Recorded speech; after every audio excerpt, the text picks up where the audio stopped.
Hi friends, 69 शिक्षक भर्ती में एक बार फिर से आपका स्वागत है। और नई शिक्षक भर्ती प्रक्रिया में टेट और या फिर सी टेट के 1/4 नंबर जुड़ेंगे और सुपर टेट के नंबर एक साथ जुड़कर मेरिट लिस्ट बनाई जाएगी, ऐसा सुनने में आ रहा है। और ये वीडियो एक ये जो पेज है ये पहले ही संस्तुति भेजी गई थी, लेकिन इसके ऊपर विचार विमर्श चल रहा है, इसलिए दोबारा चीज़ें वायरल हो रही हैं। अगर आपको बता दिया जाए, क्योंकि नया माध्यमिक शिक्षा बोर्ड का गठन किया गया है, उसके अंतर्गत परसों इस पर चर्चा हुई थी दोबारा, इसलिए दोबारा कटिंग उसकी वायरल हो रही है।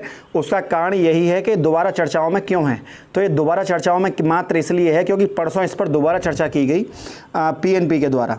उधर 10 मिनट बाद सुनवाई शुरू होने वाली है कि जैसे कोई अपडेट आती है तुरंत मैं आपके साथ जुड़ता हूँ। और 22,000 सीटों का जुड़ना भी अहम है और उसके कारण क्या क्या चीज़ें अपडेट लगी हुई हैं, एक एक करके सबके बारे में पढ़ते हैं। सबसे पहले जो राम शरण मौर्य वाला केस है, तो ये 15,000 सीटों को लेकर एमआरसी पर सुनवाई शुरू होने वाली है अब जल्दी में ही। इसके अलावा सबसे पहले मैं आपको नई शिक्षक भर्ती की जो अपडेट है वो दे देता हूँ।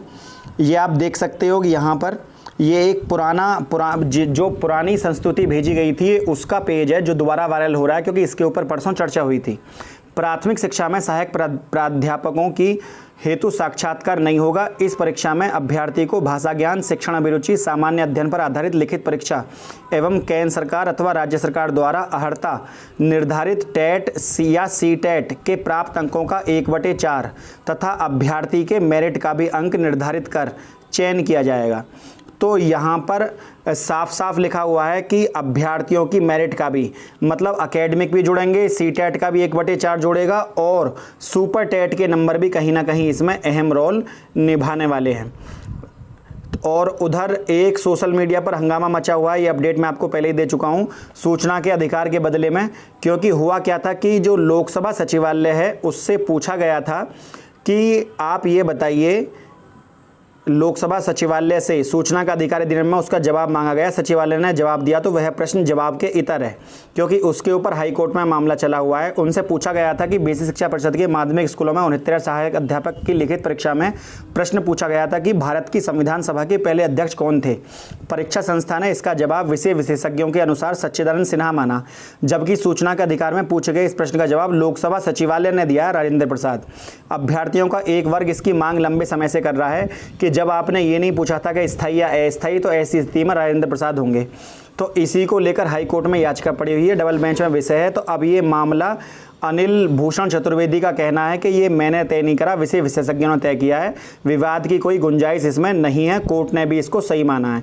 लेकिन दोबारा मीडिया में उछला हुआ है क्योंकि लोकसभा सचिवालय ने जो भेजा है वो है उत्तर भी अपने आप में आरटी के माध्यम से एक मान्य रखता है। लेकिन फिलहाल क्योंकि कोर्ट इस पर निर्णय दे चुका है तो फिलहाल इसमें कुछ होने वाला है नहीं। उधर संकल्प तिवारी को लेकर शिवम पांडे 22,000 सीटों को लेकर आज सुनवाई है। शिवम पांडे वाले मुद्दे पर 22,000 सीटें यहाँ पर जुड़ने के लिए बिल्कुल आतुर हैं। उधर अमित तिवारी वाला केस है एनओसी मामले पर, तो ये आप समझ सकते हैं कितना मामला आज संगीन है। उधर 24 जुलाई की सुनवाई आज की लगी हुई है।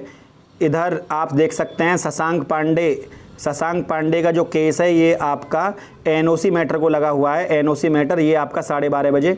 उधर 10% ईडब्ल्यूएस को लेकर केस सुना जाने वाला है 11:30 बजे। लगभग इसकी सुनवाई लगभग शुरू ही होने वाली है थोड़ी बहुत देर में। उधर आप समझ सकते हैं क्योंकि कोर्ट अभी नहीं बैठी है, 11:30 बजे के करीब बजने वाले हैं, लेकिन अभी कोर्ट नहीं बैठी। इसका कारण यही है कि अभी जो है, क्योंकि जो इंटरनेट जो नेटवर्क के माध्यम से जब तक चीज़ें नहीं जुड़ती हैं, जब तक सारे वकील ना जुड़ जाएं, तब तक वो चीज़ें शुरुआत नहीं होती है उनकी। 24 तारीख के लगभग सभी केस लगे हुए हैं। राघवेंद्र प्रताप सिंह भारंग पर भी नया ये केस डला हुआ है, आपको पता होगा। 16 तारीख में केस फाइल किया गया था और 24 तारीख में इसकी सुनवाई होनी है आज। तो 69,000 शिक्षक भर्ती की जैसे ही कोई अपडेट निकल कर आती है आपको तुरंत बता दिया जाएगा।